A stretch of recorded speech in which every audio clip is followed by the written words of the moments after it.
आदरणीय आशीर्वाद बेहरा साहब, आदरणीय सुभाष जी बेहरा साहब, युवा के राष्ट्रीय अध्यक्ष प्रदीप जी बेहरा साहब,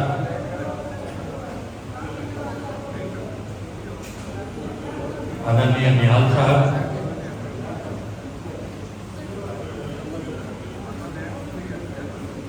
लक्ष्मण बाबू जी का नाम मैं सबसे बाद में होगा क्योंकि ये होने वाला मंत्री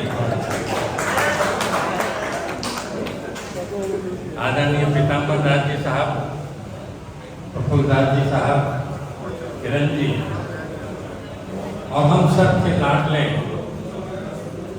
इस उड़ीसा के होने वाले मंत्री लक्ष्मण जी बादशाह।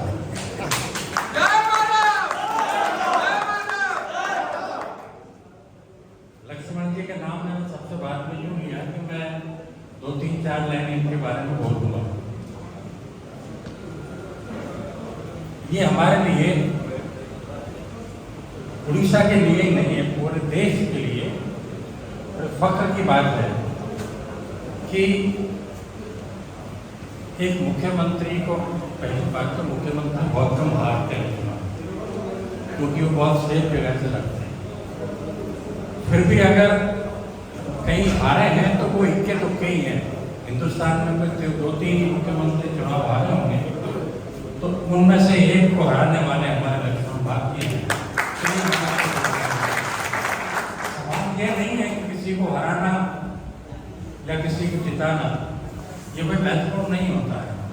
महत्वपूर्ण ये है कि लक्ष्मण बाबू जी ने अपने इलाके में जो ताकत बनाई है वो महत्वपूर्ण है, और यादवों ने जो ताकत दिखाई है कि वो इससे भी ज्यादा महत्वपूर्ण है।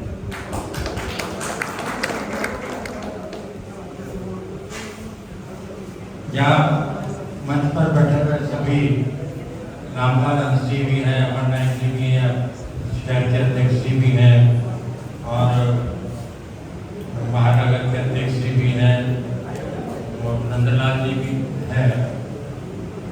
सभी मंच पर बैठे हुए आदरणीय बंधुओं और मेरे सामने बैठे हुए भाइयों और बहनों को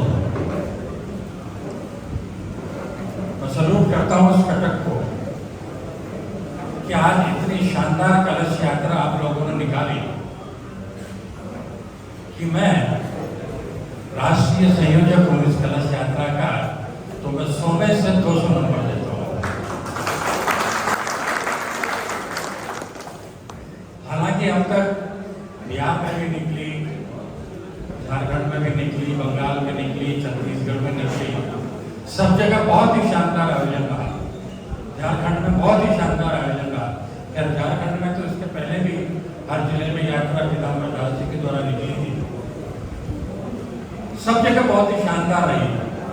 लेकिन जैसे ही उड़ीसा में यात्रा आई तो जैसे पानी में उबाल आ जाता है वैसे इस यात्रा में उबाल आ गया। सब जगह पर, चाहे दिन के बालाघीर में हो, चाहे भद्रक में हो, चाहे कटक में हो, और भी जगहों पर मेरे सामने कलश यात्रा हमेशा लाइव चलती है। मैं जिस सेकंड का हूँ उस समय को सेकंड में कलश यात्रा को देख लेता हूँ। तो बहुत ही शानदार उड़ीसा में रहे। तो प्रदीप भाई आपको बहुत बहुत धन्यवाद।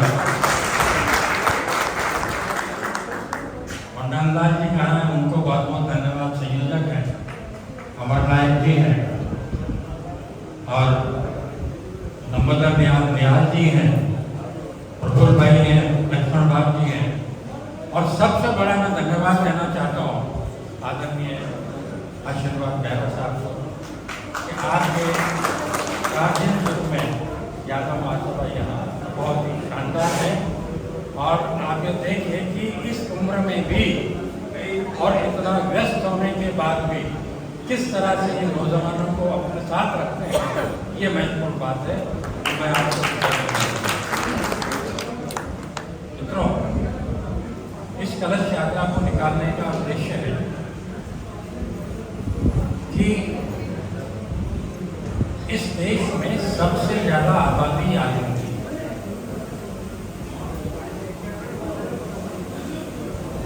मतलब पॉलिटिकली आज तक तो ये मानते हैं कि जो माइनॉरिटी है मुसलमान भाई हैं अपने, वो सबसे ज़्यादा माने जाते हैं पॉलिटिकली।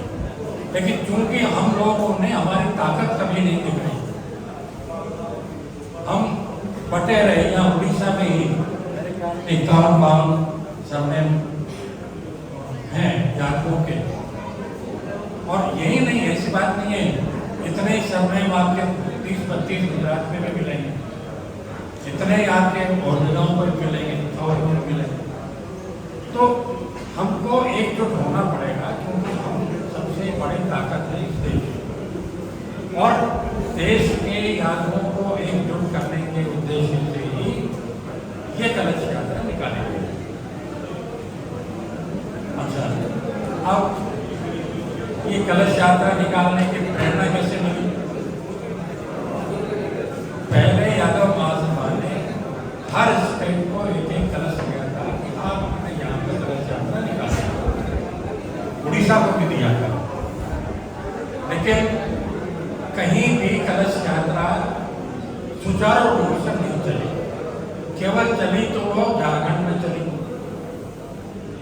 पितामह दास जी वहाँ के अध्यक्ष भी, राष्ट्रीय उपाध्यक्ष भी हैं। इन्होंने मेरे ख्याल में लगभग झारखंड के हर जिले में कलश यात्रा को निकाला। तो वहाँ से ही ये प्रेरणा मिली कि हम अगर प्रयास करेंगे तो पूरे देश में इसको रेस्पॉन्स मिलेगा और इसमें उत्साह बनेगा। जिस तरह झारखंड में जागरूकता आई है, उस तरह देश में भी जागरूकता आएगी। और 30 तारीख को आंध्र प्रदेश में चली जाएगी, उसके बाद में तमिलनाडु में जाएगी, तमिलनाडु से पौंडीचेरी जाएगी, पौंडीचेरी से केरल जाएगी, केरल से कर्नाटका, कर्नाटका से तेलंगाना, तेलंगाना से महाराष्ट्र, महाराष्ट्र से गुजरात, गुजरात से मध्य प्रदेश से राजस्थान, उत्तर प्रदेश से हरियाणा और 18 नवंबर को जिस दिन की रजामंदी में युद्ध हुआ है और जिस दिन ये 114 यादव सैनिक शहीद हुए, उस दिन हम रजामंदी में सेना भी मना रही है, अपन भी मनाते हैं, यादव महासभा भी। तो जंतर मंतर पर बड़ा कार्यक्रम होगा। मैं आप सब लोगों से आह्वान करना चाहता हूँ, पूरी उड़ीसा के यादवों से आह्वान करना चाहता हूँ कि आप अधिक से अधिक संख्या में पधारने की कृपा करें। और मैं आशीर्वाद मेहरा जी को एक बात याद दिलाना चाहता हूँ। करीब आज के 6-7 साल पहले, बल्कि 8 साल हो गए, युवा का अध्यक्ष था, तब भी योजना बनी थी कि दिल्ली में करीब 10 लाख यादवों को इकट्ठा किया जाना चाहिए। लेकिन अब वो कुछ परिस्थितियाँ ऐसी होगी जिनको भी मुझे आगे कई बात होगा। तो उस समय आशीर्वाद मेहरा साहब ने मुझे आश्वासन दिया था कि उड़ीसा से 5,000 लोग आए। मैं उसी आश्वासन को मेरा साथ में याद दिलाना चाहता हूँ और उम्मीद करता हूँ कि आप अधिक से अधिक संख्या में आए। सेना में अहीर रेजिमेंट बनना इसलिए आवश्यक है कि सेना में सबसे ज्यादा जो सैनिक है वो यादव है। मराठा रेजिमेंट है, राजपूत रेजिमेंट है, जाट रेजिमेंट है, गोरखा रेजिमेंट है, कई जातियों के रेजिमेंट है, लेकिन यादवों की रेजिमेंट नहीं है। यादवों का जो नाम है वो अहीर के नाम से जाना जाता है, तो अहीर रेजिमेंट बननी चाहिए। दूसरा है कि जातिगत जनगणना की हमारी मांग कई सालों से चल रही है, करीब ये सन 70 से हमारी मांग चल रही है, सन 77-78 के बाद से चल रही है, जब से मंडल आयोग की रिपोर्ट आई है, तब से हमारी मांग चल रही है कि जातिगत जनगणना होनी चाहिए। तो जातिगत जनगणना में सब संख्या पता लगे और निश्चित रूप से जातिगत जनगणना जब होगी और हम लोग जाति के नाम पे जो भी वो तय कर रखा है उन्होंने, एक गोप भी यादव को माने जाते हैं, अहीर भी यादव को माने जाते हैं, और आपका यादव को माने जाते हैं। ऐसे कुछ नाम उन्होंने तय कर रखे हैं। वो नाम अगर अपनी जाति में लिखेंगे तो सारे देश के यादवों की संख्या काउंट हो जाएगी, और अगर हम अलग अलग जातियाँ लिख देंगे उसमें तो यहाँ भी हम बात आ जाएंगे। खैर, इसका एक तरीका और भी है कि हर जाति के लिए कोड बनाया जाएगा। जातिगत जनगणना शुरू हो रही है, इसके लिए कोड बनेगा, तो आप उसमें उस कोड को लिख दीजिए जाति में, अपने आप उसी जाति में काउंट हो जाएंगे। तो इसमें हम लोगों को खास ध्यान रखना है। और चूंकि जातिगत जनगणना की जो मांग है वो केंद्र सरकार ने मान ली है और जातिगत जनगणना अभी शुरू भी हो रही है, तो हम केंद्र सरकार को बहुत बहुत धन्यवाद देना चाहते हैं और प्रधानमंत्री मोदी जी को बहुत बहुत धन्यवाद देना चाहते हैं कि आपने यादव महासभा की इस मांग को माना है और उसके लिए हम आपका यादव महासभा का आभार प्रकट करती है। और लक्ष्मण भाई साहब, आप प्रधानमंत्री जी तक ये बात को पहुंचा देना कि यादव महासभा आपके आभारी है।